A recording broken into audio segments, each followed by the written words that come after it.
ang bunga. Kung ikaw ay tamad magpahayag ng Word of God, kahit ang anak mo tatama rin din kasi hindi naman nakikita. No? So tatawagin ko ngayon si Pastor JR. Purihin ang Panginoon sa iyong buhay. Pastor, God bless you po. You have 40 minutes to preach.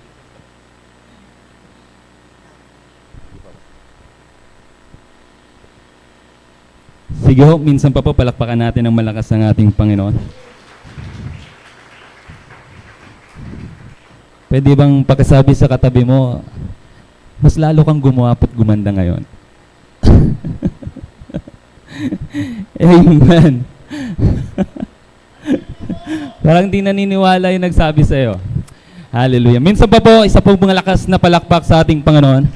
Magandang araw po sa ating lahat. Isa hong pagpapala na muli ho tayong nagtipon bilang hong pamilya ng ating Panginoon at hindi ho tayo na dinala ng ating Panginoon dito nang wala hong layunin. Amen po ba? May nais ho siyang ipaalala, may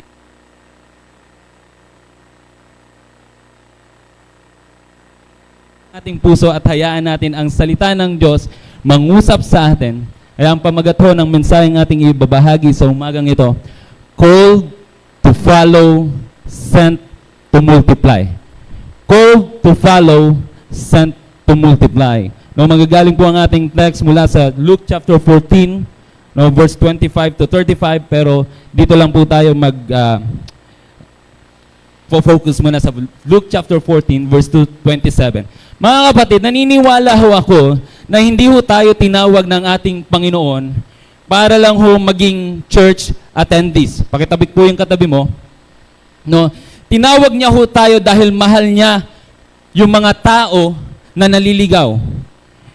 At habang lumalakad tayo kasama ang Panginoon, lalo ho nating nauunawaan na ang evangelism ay hindi lang ho ministry ng simbahan. It is the heartbeat of our Christ Lord. Amen? Ito ho yung dahilan kung bakit ho siya naparito, to seek and save the lost. At naranasan natin na may mga pagkakataon na bumiyahe tayo ng 255 kilometers no, para lang ho maghayag ng salita ng ating Panginoon gamit ho ang pagbibisikleta lamang. 255 kilometers, mga kapatid.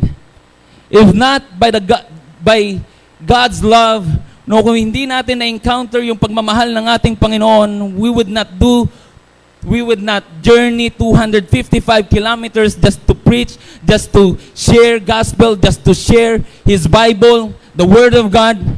No? At minsan sa biyahe, terminal, kalsada, at merong lalapit sa atin, magsasabing, pwede mo ba akong ipag-pray?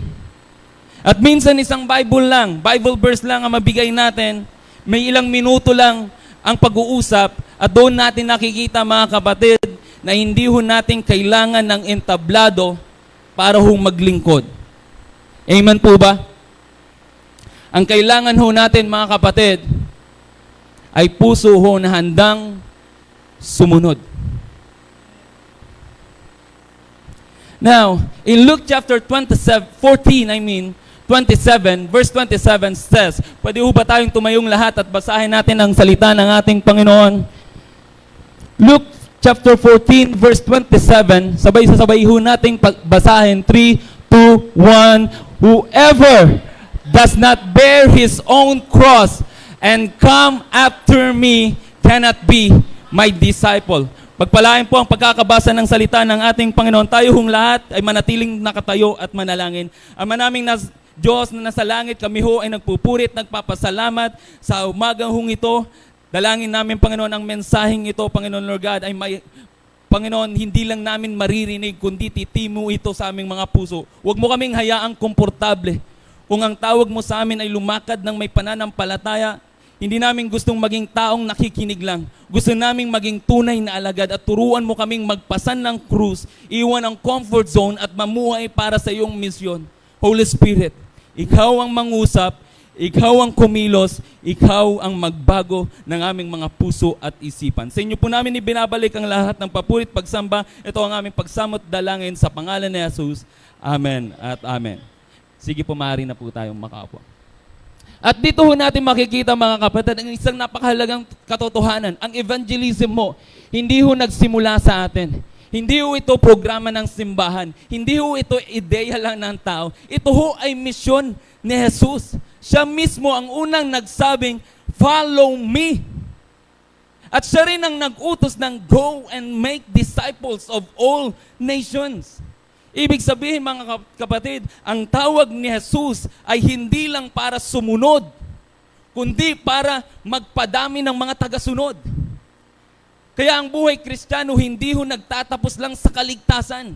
Hindi ho ito nagtatapos sa pag-upo lang sa loob ng church. Ang tunay hong tagasunod ni Kristo ay sumusunod ng buong puso at tumutulong ho sa iba na sumunod din.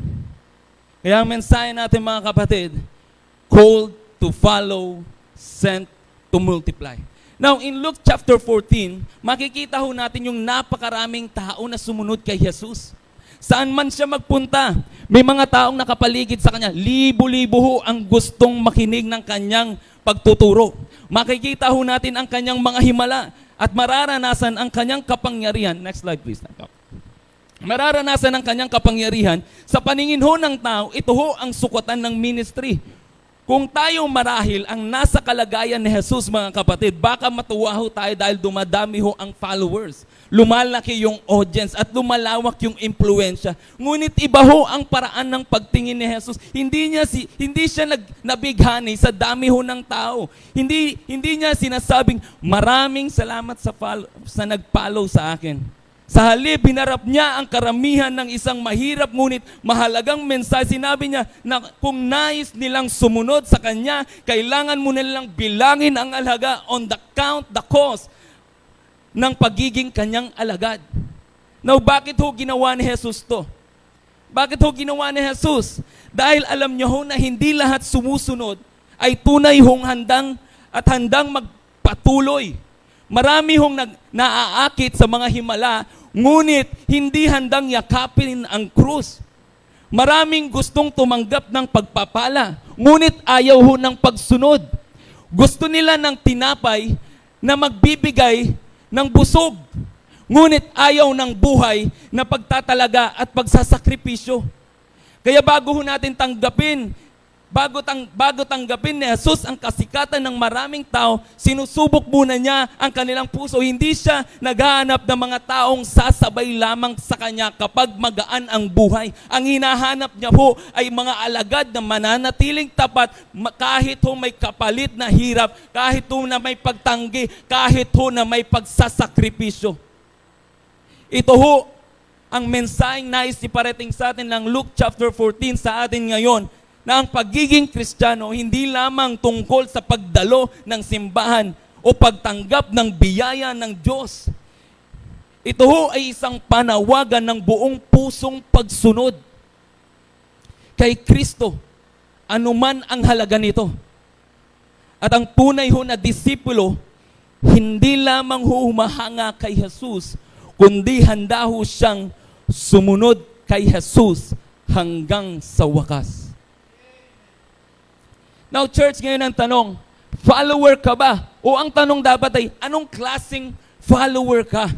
Kaya ngayong araw, 4 ho na katotohanan ang makikita natin. And let's dive in and jump in to the body of our message, mga kapatid. Number 1 ho dyan. Next slide, please. Next slide, please. Count the cost. Count the cost, mga kapatid. Before you follow, know what it will cost. Sabi ng Luke 14:24, which of you, desiring to build a tower, does not first sit down and count the cost, whether he has enough to complete? Sa puntong ito, gumamit ho si Jesus ng isang simpleng larawan na madaling maunawaan ng kanyang mga tagapakinig. Sinabi niya, kung magtatayo ka ng tore, hindi ka ba uupo muna? At bibilangin ang magiging gastos? Sa panahon ho ni Jesus, ang pagpapatayo ng tore ay nangangailangan ho ng malaking puhunan at maingat na pagpaplano na kapag nagsimula ang isang tao ngunit hindi niya ito natapos, siya ho ay magiging katatawanan ng iba. Dito ho ipinakita ni Jesus ang pagiging ni Jesus na ang pagiging kanyang alagad ay hindi ho padalos-dalos na desisyon, kundi isa hong lifetime commitment. Lifetime commitment ho mga kapatid, hindi ho nakabase sa emosyon, sa trend o magandang simula, kundi sa tapat na pagsunod hanggang dulo. Tapat na pagsunod hanggang dulo. Kaya hindi sinabi ni Jesus na huwag ninyo akong sundan, kundi bilangin ninyo ang halaga ng pagsunod. Bilangin ninyo ang halaga ng pagsunod. No, Jesus must be our highest priority. Amen po ba? Mahalagang maunawaan ho natin, no, ang pagkakaiba ho ng salvation at discipleship. Ang salvation ho, libreng regalo ng biyaya ng Diyos dahil si Jesus na ang nagbayad ng ating kasalanan sa krus. Pero ang discipleship po ay may halaga dahil ang pagsunod kay Kristo ay nangangailangan ng buong buhay, hindi lang ng isang bahagi nito.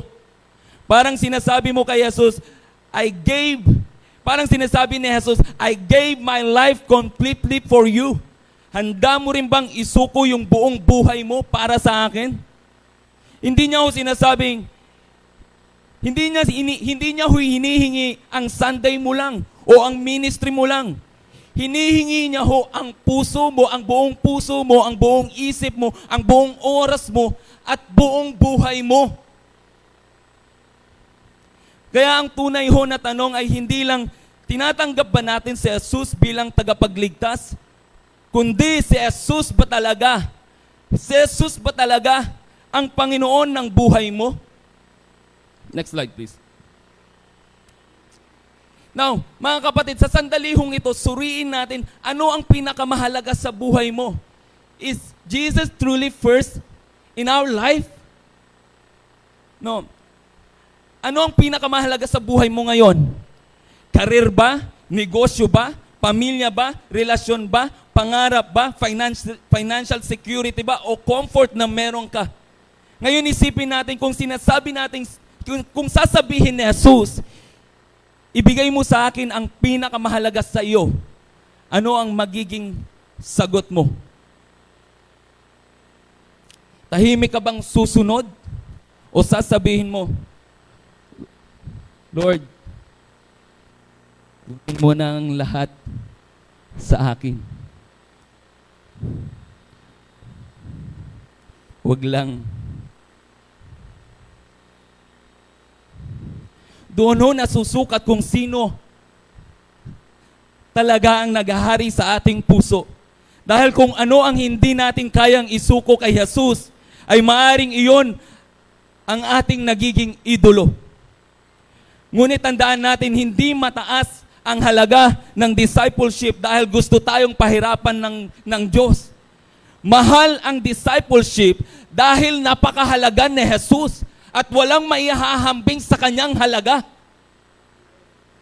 Na kapag nakita natin yung tunay na halaga ni Kristo, ang mga bagay na dati mong pinanghahawakan ay kusa mong binibitawan. Dahil natagpuan mong higit na dakilang kayamanan si Kristo. Gaya ni Apostol. Next slide please. Gaya ho ni Apostol Pablo, sa Philippians chapter 3, sabi niya, itinuring niyang kawalan ang lahat upang makamtan lamang si Kristo. Kaya ang tanong, hindi lang ano ang isusuko ko, kundi handa ko bang piliin si Kristo bilang pinakadakilang kayamanan ng ating buhay. Kapag tunay ho nating binilang ang halaga ng pagsunod kay Kristo at nagpasyang siya ang higit sa lahat, may natural ho tayong kasunod na hakbang. May mga bagay na kailangang iwan dahil walang taong makakasunod ng buong puso kay Jesus habang mahigpit pa rin nakakapit sa dating buhay. Kaya pangalawa dyan mga kapatid, leave your comfort zone. Leave your comfort zone. Before you gain Christ, there are things you must leave behind. Calling always requires a movement. Bagamat walang isang talata na nagsasabing, leave your comfort zone, ito ho ay malinaw na pattern ng buong kasulatan na sa tuwing tumatawag ang Diyos, lagi ho siyang tumatawag ng isang tao upang lumabas sa nakasanayan at sumunod sa kanyang direksyon. Isa sa mga katotohanan ng Biblia ay ito, ang tawag ng Diyos ay laging may kasamang paggalaw. Hindi ho tayo tinatawag ng Diyos para manatili sa kung nasaan lamang tayo. Ang kanyang tawag ay laging may kasamang pag-alis sa isang bagay upang makapasok sa kanyang layunin. Kaya tingnan ho natin yung mga halimbawa. Abraham left his homeland. Peter left his net. Matthew left his profession. Paul left his old life. Iniwan ni Abraham ang kanyang bayan, mga kamag-anak at lahat ng pamilyar sa kanya upang pumunta sa lupang itinuro ng Diyos. Hindi niya alam ang buong plano pero kilala niya ang Diyos na tumawag sa kanya. Kilala niya ho ang Diyos na tumawag sa kanya. Iniwan ni Moses ang katahimikan ng Midian upang bumalik sa Ehipto at harapin si Paraon. Iniwan ni Pedro, Andres, Santiago at Juan ang kanilang mga lambat at kabuhayan ng sabihin ni Jesus, follow me. Hindi muna sila naghintay ng garantiya. O Lord, kapag sumunod kami sa inyo, sumunod ho sila agad. Iniwan ni Matthew ang kanyang tax booth, ang kanyang pinagmulan, seguridad at kita upang maging alagad ni Kristo. Iniwan ho ni Pablo ang kanyang reputasyon, posisyon, edukasyon at lahat ng ipinagmamalaki niya upang makilala at maipangaral si Kristo Jesus. At mapapansin natin ang isang pattern. Every calling, mga kapatid, starts with living. Bago ka dalhin ng Diyos sa bagong antas ng paglilingkod, may mga bagay siyang ipapabitaw sa iyo. Hindi ito nangangahulugang kailangan mong lumipat ng trabaho, kailangan mong lumipat ng lugar, ngunit tiyak na may iiwang kang dating paraan ng pag-iisip, dating prioridad, dating kasalanan, dating seguridad, o dating komportableng buhay. Ang problema, marami hong Kristiyano ang gustong maranasan ang plano ng Diyos nang hindi ho lumalabas sa kanilang mga comfort zone. Comfort is dangerous when it becomes more important than obedience. Ang comfort nagiging dangerous kapag mas importante siya kaysa sa sumunod kay Jesus. Hindi ho lahat ng tahimik na buhay ay kalooban ng Diyos. Hindi ho lahat ng madaling daan ay daan ng Diyos. Minsan ang lugar na pinakakomportable. Thank you, Brother Christopher. Minsan ho, yung lugar na pinakakomportable tayo, mga kapatid, yun ho yung unti-unting pumapatay sa spiritual na paglago natin.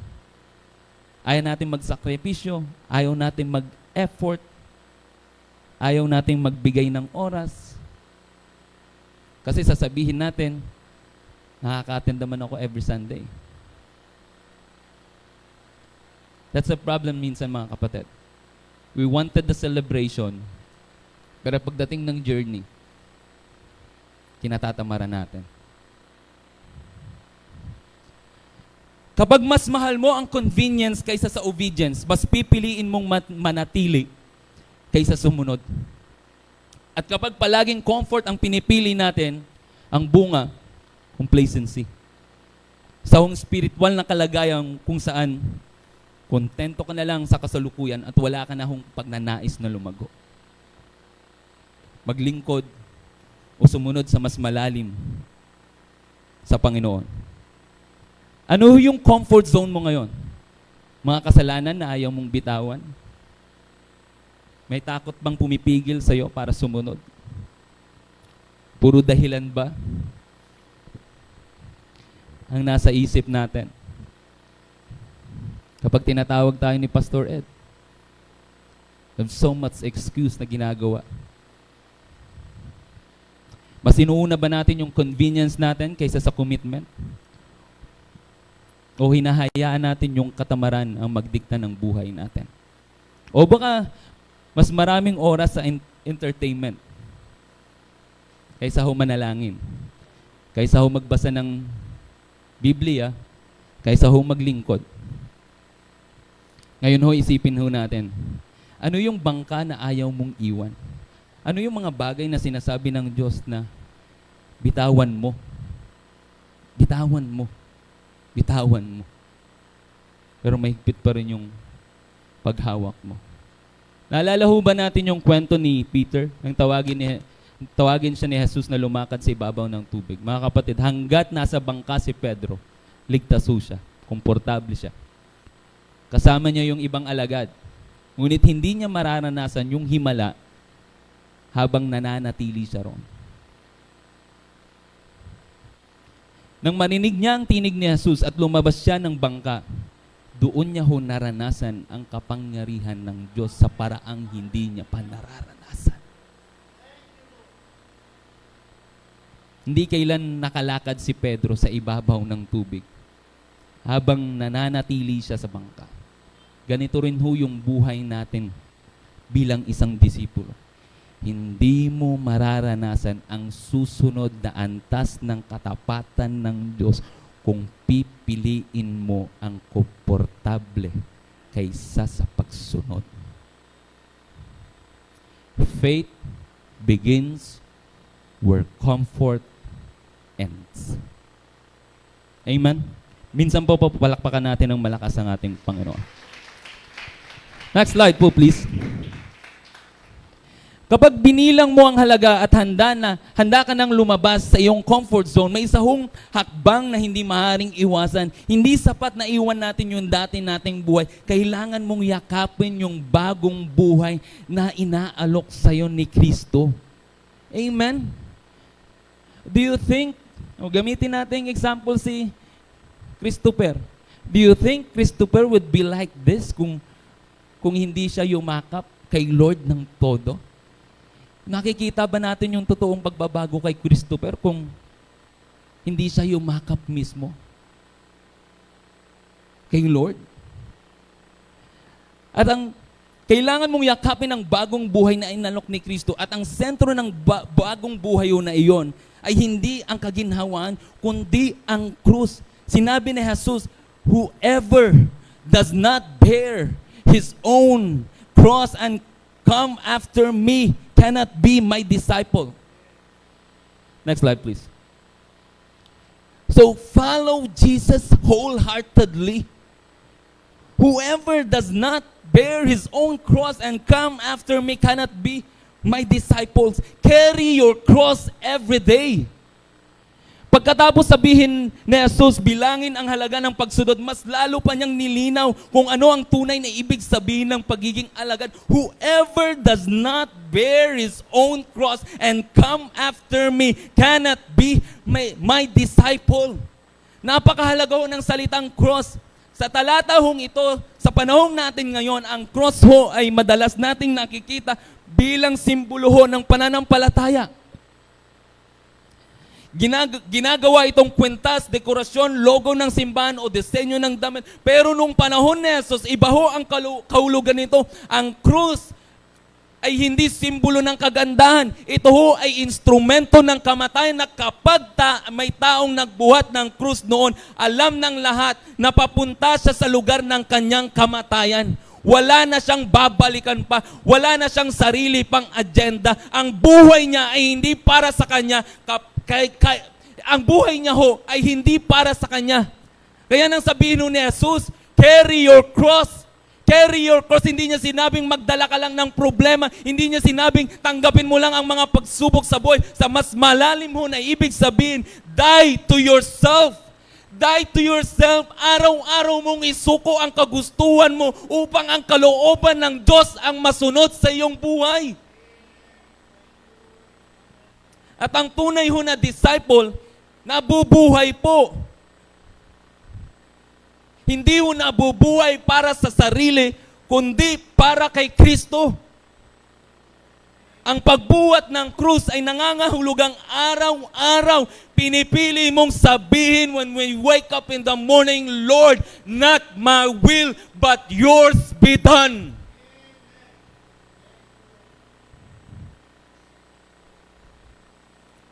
What does it mean? Next slide, please.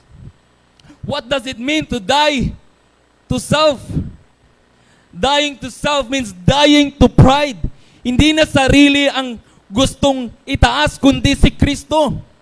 What does it mean to die to self means dying to lust. Pinipili natin ang kabanalan kaysa sa pansamantalang kasiyahan. Dying to selfishness. Hindi na ako muna, kundi Panginoon, ikaw ang mauna. Dying to bitterness. Pinipili nating magpatawad kaysa maghigante. Dying to ego. Hindi kailangang laging tayo ho ang tama. O laging tayo yung bida. Dying to your own kingdom. Hindi umiikot ang buhay natin para sa sarili nating plano, kundi sa kaharian ho ng Diyos. Ibig sabihin mga kapatid, ng wholeheartedly following, hindi ho kalahating puso. Hindi Lord kapag convenient. Hindi Lord kapag may blessing. Kundi Lord kahit may sakripisyo, susunod pa rin ako. Mga kapatid, maging tapat ho tayo sa harapan ng ating Panginoong Diyos. Anong bahagi ng sarili natin yung ayaw pang mamatay? Next slide please. Anong bahagi ng sarili natin yung ayaw pang mamatay? Pride, unforgiveness, lihim ng mga kasalanan, yung desire na kontrolado natin ang lagi yung lahat, yung ego na ayaw magpakumbaba, yung sariling plano na muna ayaw isuko kay Lord. Lahat ho tayo may cross na kailangang pagpasanin at kadalasan ang mahirap ipako sa krus ay hindi yung ibang tao, kundi yung sarili nating mga puso. Maraming tao ho, gusto benefits. Ayaw ng authority ni Jesus. Gusto nila bilang Savior lang, hindi bilang Lord ng kanilang buhay. Gusto nila forgiveness lang, blessing at answered prayers lang. Pero nag-aalangan pag sinabi ni Jesus Christ, forgive. Pag sinabi ni Jesus Christ, serve. Pag sinabi ni Jesus Christ, give. Pag sinabi ni Jesus Christ, go o deny yourself. Nag-aalangan ho tayo. Tandaan ho natin, hindi ho natin pwedeng paghiwalayin si Jesus the Savior at Jesus the Lord. Parehong Jesus na nagligtas sa atin ay siya pa rin may karapatang mamuno sa bawat bahagi ho ng ating buhay, mga kapatid.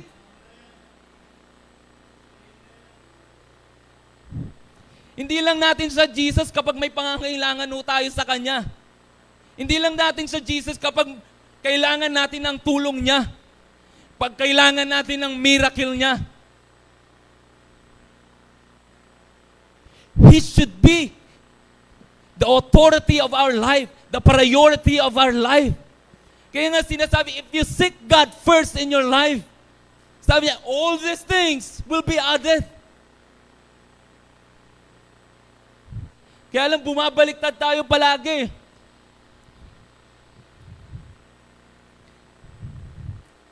Ang tunay ho na disciple is not adding Jesus to your plans. It is surrendering into His plans. Hindi natin hinihiling na i-bless lang tayo ng Diyos. Ang gusto natin gawin kundi isuko natin ang ating mga plano upang ang Kanyang kalooban ho ang masunod.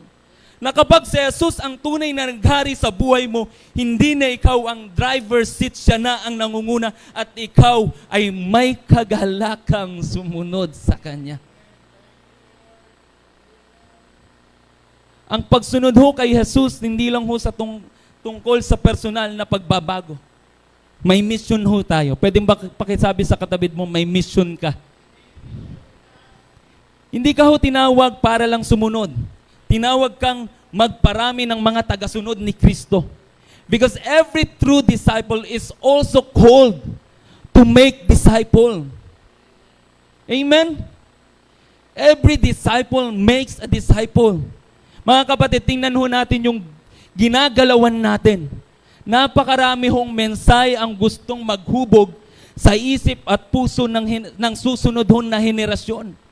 Mga social media, may iba't ibang relihiyon, may iba't ibang organization, may mga ideolohiyang aktibong ipinapasa ang kanilang paniniwala. Makikita natin sa social media, sa school, sa entertainment, sa communities, at maging sa personal na relationship. Hindi ho natin ito sinasabi upang manira o manghamak ng ibang tao. Bilang mga Kristiyano, mga kapatid, tinawag tayong magmahal at igalang ang lahat ng tao dahil sila rin ho ay nilikha sa larawan ng Diyos. Pero kailangan ho nating maging tapat sa isang katotohanan. Habang ang mundo ho, seryosong nagpaparami ng tagasunod ng kanilang pinaniniwalaan, minsan ang church nagiging kampante. Habang ang iba agresibo sa pinapalaganap na ang kanilang mensahe, ang ilang mga Kristiyano ay kontento ng umattend ng Sunday service. Mga kapatid, kung hindi ho tayo, listen to me, kung hindi ho tayo magdi-disciple sa susunod na henerasyon, may iba hong magdi-disciple sa kanila. Hindi tanong kung may huhubog ba sa kanilang isip. Ang tanong ay sino yung magdi-disciple sa kanila. This generation and to the next generation. Kaya napangalaga ho ng Great Commission. Now, in 2 Timothy chapter 2 verse 2, and the things, next slide please. Next slide please. Sige, balik niyo po muna sa. Sige, okay na po yan. Yan. And the things that you have heard from me, among many witnesses, commit this to faithful men who will be able to teach others also. Ano hong ibig sabihin? Bago ho umakyat sa langit, iniwan ni Jesus ang kanyang huling utos, umayo kayo at gawin ninyong mga alagad ang lahat ng bansa. Hindi niya ho sinabing magtipon lamang ang tao o magparami lang ng mga dumadalo sa simbahan. Ang kanyang misyon, gumawa ng mga alagad na siya ring gagawa ng mga alagad. Ganito rin ho yung ipinapakita ni Pablo kay Timoteo. Ang natanggap ni Timoteo, pinagkatiwala niya sa iba at ang mga iyon naman ay nagturo rin sa iba. Ito ang larawan ng spiritual multiplication. Next slide please. Now, from Paul to Timothy, to faithful men, to others also, at patuloy na henerasyon ng mga disciple makers. Hindi ho yun nanatili kay Paul. Next slide, please. Now, here's the thing that we gonna do, that yung principle na ginagawa natin, that it's I do. Yung I do, ginagawa natin, we gain experience, we learn. Nagbibigay tayo ng fundasyon, yung pag-attend natin every midweek, yung cell grouping natin, that's what we do. Para magkaroon tayo, we feed ourselves. Para pagdating ng I do, with your Timothy, I do, you watch. No, may kasama kang Timothy, then you do, he observe. And then, you do, dun sa Timothy mo na, etong you do, and then you watch. Bilang mentor niya, bilang accountability niya. He do, siya na yung gagawa, and then ikaw na yung mag-o-observe, ikaw na yung magbibigay ng guidance sa kanya. Ikaw na yung magbibigay ng advices sa kanya, i-guide mo na siya. And then, he will do. Siya na gagawa. yung na-train mo. And then pagkatapos, siya na ang magtuturo sa iba.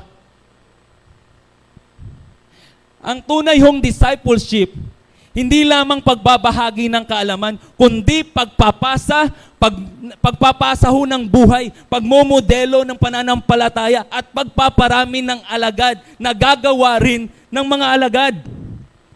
When we say we are disciples, we are also to call to make disciples. Ang discipleship ay hindi lang Bible study o attendance sa church, it is doing life with someone.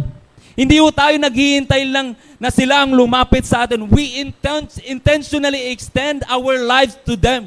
We walk with them. We eat with them. We pray with them. We serve with them. We rejoice with them. And even weep with them. And that's exactly what Paul did when Timothy did with Timothy. Hindi lang niya tinuruan si Timothy.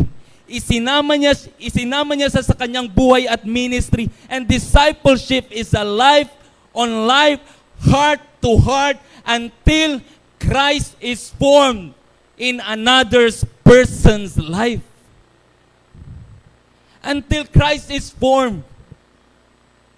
Now, sa Matthew chapter 28, bago ho bumalik si Jesus sa langit, ibinigay niya ho ang kanyang huling utos. Hindi niya ho sinabing, go and make attenders. Hindi niya sinabing, go and make consumers. Hindi niya sinabing, go and make fans. Ang sinabi niya, go therefore and make disciples. Ito ho ay assignment, hindi lang ng mga pastor, hindi lang ho ng mga leaders, kundi ng bawat mananampalataya ng ating Panginoon. Kaya tinatawag tayo that we should be learning. At hindi lang ho tayo mananatiling matuto lang. Hindi lang natin finifeed yung sarili natin. Hindi lang natin pinapakain yung sarili natin.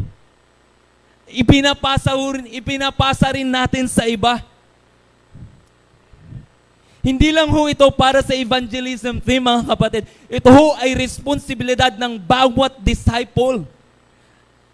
At pansinin ho natin, ang sinabi ni Jesus nung una, tinawag sina Pedro, hindi lang niya sinabing, come follow me. Ang buo niyang sinabi, come follow me and I will make you fishers of men.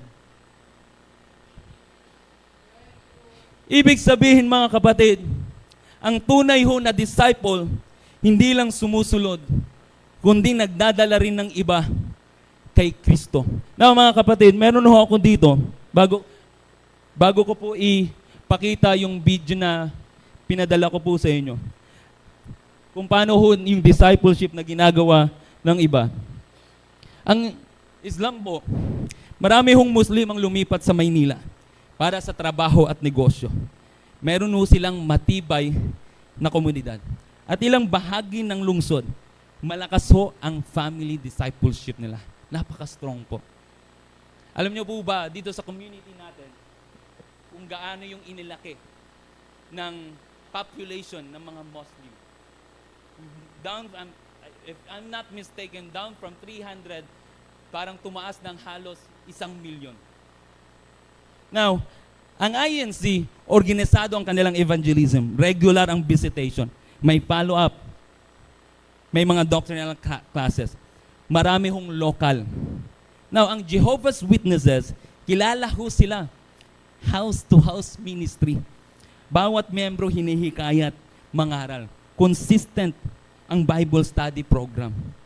And the Church of Jesus Christ of Latter-day or the Mormons, may mga full-time ho silang missionaries na nakatalaga sa Metro Manila. At malakas ho ang youth at family programs nila. The Roman Catholic.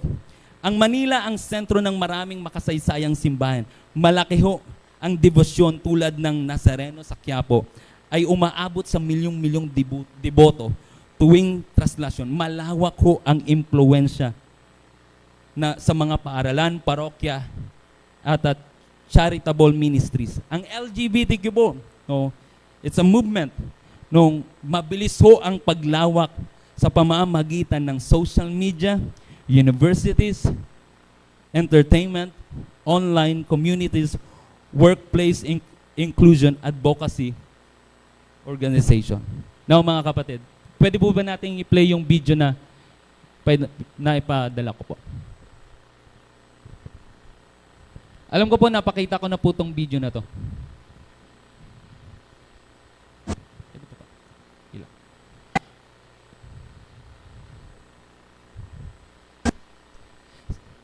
These are LGBTQ activists chanting, "We're coming for your children. We're coming for your children. We're coming for your children. We're coming for your children." Yung mga 300s naman, yun yung mga pumipigil. Sige, subukan nyo. Sige, subukan nyo. Now, mga kapatid, sa Europe, meron akong nakitang video, nagpaparade ho sila, kasama yung mga bata, naked. Imagine niyo po nagpaparade yung mga adults, naked, and then may kasama ho silang mga bata. Parang normal na lang.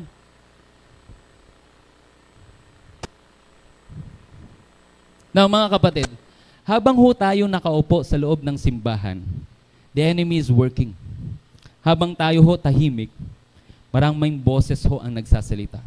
Imagine niyo po, yung activity ng, dati wala ho yun But this time, parang halos every year, ginagather na nila yung Pride Month. Di ba?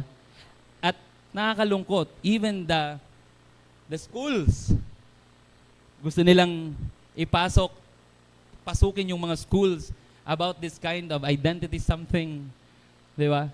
Na dapat mamulat na yung mga bata. Habang tayo ay nag-aantay, maraming puso ang nahuhubog ng ibang mensahe. Hindi ho tayo dapat matulog habang ang mundo ho abalang-abala sa paghubog ng susunod na henerasyon. Hindi ho tayo tinawag para maging spiritual reservoir na puro tanggap lang ng blessings, puro tanggap lang ng teachings, puro tanggap lang ng conference. Tinawag ho tayong maging rivers. Ang ilog, hindi ho nag-iipon lamang. Umaagos ho ito. Umaagos ho ito mga kapatid upang magbigay ng buhay. Ganito rin ang disciple. What God pours into you must flow through you. Kung may nagturo sa iyo, turuan mo rin yung iba. Kung may nag-disciple sa iyo, mag-disciple ka rin ng iba. Kung binago ni Kristo ang buhay mo, tutulungan mo ring baguhin ang buhay ng iba. Kapatid, hindi lang nakasalalay dito yung paglaguho ng isang local na simbahan. Nakasalalay dito yung susunod na henerasyon. Nakita nyo? We're coming for your children. We're coming for, Satan is coming for our children. At kung mananatili ho tayong kampante, okay lang, hindi tayo kikilos, they are coming for our children. Don't you know that in US, nabanggit ko na rin, by 2050, wala nang gathering ng youth. In South Korea right now, naglalagay ng batas na bawal ka nang mag-post ng Bible verse about God. Naglalagay sila ng batas. Saan pa yung country ulit, Pastor Freddy, na sinasabi na bawal ka na rin